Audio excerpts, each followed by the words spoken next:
ಅದಕ್ಕೆ ದೇವ್ರು ಹೇಳ್ತಾನೆ, ನಿನಗೆ ಶೋಧನೆ ಆಗ್ತಲೇ ತಪ್ಪಿಸಿಕೊಳ್ಳುವ ಮಾರ್ಗವನ್ನು ಏರ್ಪಡಿಸ್ತಾನೆ ದೇವರು. ಹಲ್ಲೆಲೂಯಾ.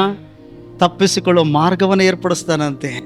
ನಿನ್ನ ಒಡನೆ ಹೋರಾಡುವವನೊಟ್ಟಿಗೆ ಅವನೇ ಹೋರಾಡ್ತಾನಂತೆ ದೇವರು. ಅದಕ್ಕೆ ನಿನ್ನ ಕಷ್ಟ, ಸಮಸ್ಯೆ, ಶೋಧನೆಗಳು ಜನ ಆಡ್ಕೊಳ್ತಾರೆ, ಜನ ಬೈತಾರೆ ಅಂದಾಗ ಅದನ್ನೇ ದೊಡ್ಡದು ಮಾಡಿಕೊಂಡು ದೇವ್ರನ್ನ ಸಣ್ಣವನು ಮಾಡಿದ್ದೇನೆ, ನಿನ್ನ ನಂಬಿಕೆ ಸಣ್ಣದು ಮಾಡ್ಕೊಂಡು ಕೂತ್ಕೊಳ್ಬೇಡ ಮೂಲೆಯಲ್ಲಿ. ಅರ್ಥ ಆಯ್ತಾ? ಹಲ್ಲೆಲೂಯಾ.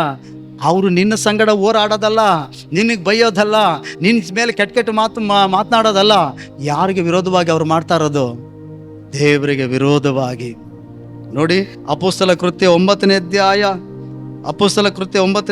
1ನೇ ವಚನದಲ್ಲಿ ಎಂಬುದಾಗಿ ಒಬ್ಬ ವ್ಯಕ್ತಿ, ಸೌಲನು ಬಹಳ ಕೋಪ ರೋಧವುಳ್ಳವನಾಗಿ, ಮತ ಅಭಿಮಾನವುಳ್ಳವನಾಗಿ ಯಹೂದ್ಯರ ಬಳಿ ಹೋಗಿ ಏನು ಮಾಡ್ತಿದ್ದಾನೆ, ನೀವು ನನಗೆ ಕಾಗದ ಪತ್ರಗಳನ್ನ ಕೊಡ್ರಿ, ಯಾರ್ಯಾರು ಯೇಸು ಸ್ವಾಮಿ ನಂಬಿದ್ದಾರೋ, ಯಾರ್ಯಾರು ಚರ್ಚಿಗೆ ಹೋಗ್ತಾರೋ ಅವ್ರ ಗಂಡು ಮಕ್ಕಳಾಗಲಿ ಹೆಣ್ಣು ಮಕ್ಕಳಾಗಲಿ ಅವ್ರನ್ನೆಲ್ಲರನ್ನು ಎಳ್ಕೊಬಂದು ಸೆರೆಮನೆಗೆ ಹಾಕ್ತೀನಿ, ಬೇಡಿಗಳು ಹಾಕ್ಕೊಂಡು ಯೆರೂಸಲೇಮಿಗೆ ಎಳ್ಕೊಂಡು ಬರ್ತೀನಿ, ನನಗೆ ಅನುಮತಿ ಕೊಡಿ ಅಂತ ಹೇಳಿ ಏನು ಮಾಡಿದ್ದಾನೆ, ದಮಸ್ಕ ಪಟ್ಟಣಕ್ಕೆ ಹೋಗ್ತಿದ್ದಾನೆ. ನೋಡ್ದ, ಹೆಣ್ಣು ಮಕ್ಕಳು ಗಂಡು ಮಕ್ಕಳು ಎಲ್ಲರನ್ನೂ ರೋದ್ರ ಉಳ್ಳವನಾಗಿ ಏನಂತೆ ತಪ್ಪಾದಂಥ ಕೆಟ್ಟ ಮಾತುಗಳನ್ನ ಹೇಳ್ತಾ ಅವ್ರನ್ನ ಸಂಹಾರ ಮಾಡ್ಬೇಕಂತ ಬರ್ತಿದ್ದಾನೆ.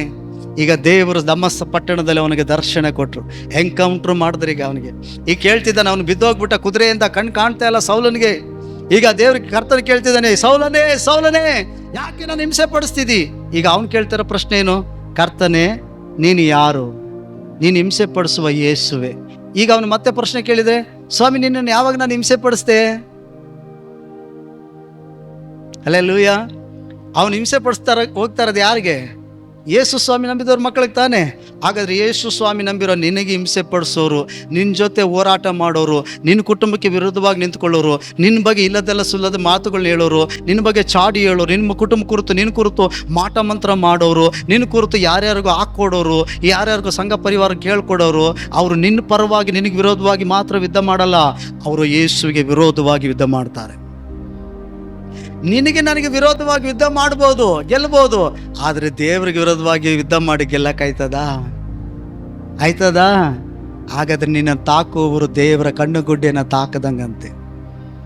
ಹಾಗಾದರೆ ನಿನಗೆ ಜೊತೆ ಯಾರು ಮಾತಾಡ್ತಾರೋ ಕೆಟ್ಟವನು ಅಂತ ಹಿಂದೆ ಮುಂದೆ ಅವರು ಯೇಸುವಿಗೆ ಮಾತನಾಡ್ದಂಗೆ. ಹಲ್ಲೆಲೂಯಾ. ನಿಮ್ಮನ್ನು ತಾಕುವವನು ಯೇಸುವನ್ನೇ ಹಿಂಸೆ ಪಡಿಸ್ತಾನೆ. ಅವನು ಯೇಸುವನ್ನು ಹಿಂಸೆ ಪಡಿಸಿದ್ರೆ ಯೇಸು ಸ್ವಾಮಿ ಬಿಡ್ತಾನ? ಸೌಲನನ್ನೇ ಪೌಲನಾಗಿ ಮಾರ್ಪಡಿಸ್ಬಿಟ್ಟ.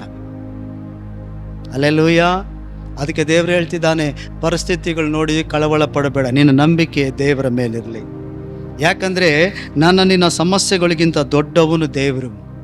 ಅದಕ್ಕೆ ಯೇಸು ಸ್ವಾಮಿ ನಮ್ಗೆ ಹೇಳ್ತಿರೋದು, ನಿನ್ನ ಹೃದಯವು ಕಳವಳಗೊಳ್ಳದೇ ಇರಲಿ, ದೇವರನ್ನು ನಂಬು, ದೇವರನ್ನು ನಂಬು. ನಂಬಿಕೆ ಕಳ್ಕೊಬೇಡ, ಪರಿಸ್ಥಿತಿ ನೋಡಬೇಡ.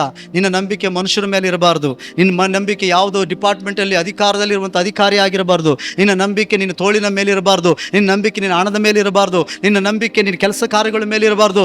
ನಿನ್ನ ನಂಬಿಕೆ ನಿನ್ನ ಎತ್ತವರ ಮೇಲೆ ಇರಬಾರ್ದು. ನಿನ್ನ ನಂಬಿಕೆ ದೇವರ ಮೇಲೆ ಇರಬೇಕು. ಹಲ್ಲೆಲೂಯಾ. ಇವತ್ತು ಎಷ್ಟೋ ಜನ ಸ್ವಂತ ಬಲವನ್ನು ನಂಬಿ ಹೋಗ್ತಿದ್ದಾರೆ. ಅವರೆಲ್ಲರೂ ಏನಂತೆ ಸ್ವಂತ ಬಲದಿಂದ ಕಾಪಾಡಿಕೊಳ್ಳಕ್ಕಾಗದಂತೆ ನಷ್ಟಪಡ್ತಿದ್ದಾರೆ. ಎಷ್ಟೋ ಜನ ಸ್ವಂತ ಆಲೋಚನೆ, ವ್ಯಾಪಾರ ಮಾಡ್ತೀನಿ, ಬಿಸ್ನೆಸ್ ಮಾಡ್ತೀನಿ, ದುಡಿತೀನಿ, ದೂರ ಹೋಗ್ತೀನಿ, ಸಂಪಾದಿಸ್ತೀನಿ, ಏನೋ ಮಾಡ್ತೀನಿ, ದೇವರೇ ಬಿಟ್ಟು ಓಡೋಯ್ತಾರೆ. ಬಟ್ ಎಲ್ಲ ಕಳ್ಕೊಂಡು ಬರ್ತಾರೆ ದೇವ್ರ ಬೆಳಗ್ಗೆ. ದೇವರ ಮಕ್ಕಳೇ, ಯೇಸು ಹೇಳ್ತಿರೋದು ಒಂದೇ ಮಾತು, ನಿನ್ನ ಹೃದಯವು ಕಳವಳಗೊಳ್ಳದಿರಲಿ, ನಿನ್ನ ದೇವರನ್ನು ನಂಬು.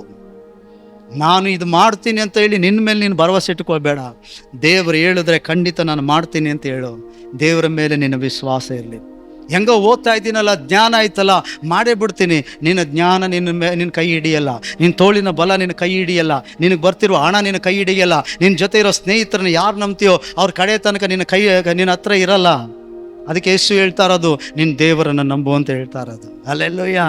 ನೀನು ದೇವರನ್ನು ನಂಬದೆ ನೀನೇ ಸ್ವಂತ ಆಲೋಚನೆ ಉಳ್ಳವನಾಗಿ ಪ್ಲ್ಯಾನ್ ಮಾಡ್ಕೊಂಡು ನಾನು ಹಂಗೆ ಮಾಡಿಬಿಟ್ರೆ ಹಿಂಗೆ ಮಾಡಿಬಿಟ್ರೆ ಹಿಂಗೆ ಹೇಳ್ಬಿಟ್ರೆ ಹಂಗೆ ಆಗ್ಬಿಟ್ರೆ ಏನೆಲ್ಲ ಹಾಕೋದ್ರದ್ದು ಯಾವುದು ನಡೆಯಲ್ಲ. ಅದೆಲ್ಲ ತೋಡಿದಂಥ ಗುಂಡಿಯಲ್ಲಿ ನೀನೇ ಬಿದ್ದೋಯ್ತಿ ಮಕ್ಕಡೆ. ನೀನು ಕುಟುಂಬನೇ ಬಿದ್ದೋಗ, ನೀನೇ ಸಿಕ್ಕಾಕೊಳ್ಳೋದು. ನಿನಗೆ ವಿಶ್ವಾಸ ಇರಬೇಕಾಗಿರೋ ದೇವರ ಮೇಲೆ. ಯೇಸು ಹೇಳಿದ ಒಂದೇ, ದೇವರ ಮೇಲೆ ನಿನಗೆ ವಿಶ್ವಾಸ ಇರಲಿ. ದೇವರ ಮೇಲೆ ನೀನು ವಿಶ್ವಾಸ ಇಡುವಾಗ ನೀನು ನಾಚಿಕೆ ಪಡಲ್ಲ.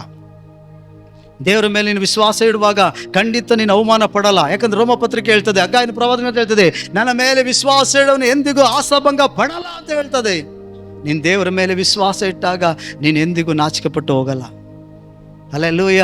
ಅದಕ್ಕೆ ಯೇಸು ಸ್ವಾಮಿ ಹೇಳ್ತಾರೆ, ನನ್ನವನಾಗಿರೋ ನೀತಿವಂತನು, ನನ್ನ ಮೇಲೆ ನಂಬಿಕೆ ಇಟ್ಟು ನನ್ನ ಮಗಳು ಮಗನ ಅನ್ನಿಸ್ಕೊಳ್ಳೋರು ನಂಬಿಕೆಯಿಂದಲೇ ಬದುಕುತ್ತಾರೆ ಅಂತ. ನಿನಗೆ ದೇವರ ಮೇಲೆ ನಂಬಿಕೆ ಇರಲಿ. ದೇವರನ್ನು ಬಿಟ್ಟು ನಂಬಿಕೆ ಬಿಟ್ಟು ದೇವರ ಮೇಲೆ ನಂಬಿಕೆ ಬಿಟ್ಟು ಯಾವ ಮನುಷ್ಯನನ್ನೋ ವಸ್ತುನೋ ಕೆಲಸನೋ ಓದನೋ ಏನೇ ನಂಬ್ಕೊಂಡು ಹೋದ್ರು ನೀನು ನಷ್ಟಪಟ್ಟು ಬರಬೇಕಾಗ್ತದೆ, ಬರೋಕ್ಕಾಗ್ದಂಗೆ ಸಿಕ್ಕಾಕೊಳ್ಬೇಕಾಗ್ತದೆ ನೀನು. ಅದಕ್ಕೆ ಯೇಸು ಹೇಳ್ತಾ ಇರೋದು, ದೇವರ ಮೇಲೆ ನಿನಗೆ ನಂಬಿಕೆ ಇರಲಿ. ಯಾಕೆ ಗೊತ್ತಾ? ಪ್ರತಿ ಸಮಸ್ಯೆಗಳಿಗಿಂತ ದೊಡ್ಡವನು ಯೇಸು. ನಾನು ಬರೀ ಬಾಗಿಲ ತನಕ ಮಾತ್ರ ನೋಡ್ತೀವಿ. ನಮ್ಮ ದೃಷ್ಟಿ ಎಲ್ಲಿ ಗಂಟ ಇರ್ತದೋ ಅಲ್ಲಿ ಗಂಟ ಮಾತ್ರ ನೋಡ್ತೀವಿ. ನಾವು ನೋಡಿ ಪರಿಸ್ಥಿತಿ ನಂಬ್ತೀವಿ. ವರ್ತಮಾನ ಭೂತ ಭಾವನ ಅಂದರೆ ಆ ನಂತರ ಏನಾಗ್ತದೋ ಗೊತ್ತಿಲ್ಲ ನಮಗೆ. ಈ ಪ್ರಾರಂಭ ಮಾಡ್ತಿರೋ ಕೆಲಸ ಎಂಡಿಂಗಲ್ಲಿ ಕೈ ಹಿಡಿತದೋ ಲಾಸ್ ಆಗ್ತೀವಿ ಅನ್ನೋದು ಗೊತ್ತಿಲ್ಲ. ಆದರೆ ದೇವರಿಗೆ ಆದಿಯು ಅಂತ್ಯವಾಗಿರೋ ದೇವರಿಗೆಲ್ಲ ಗೊತ್ತು.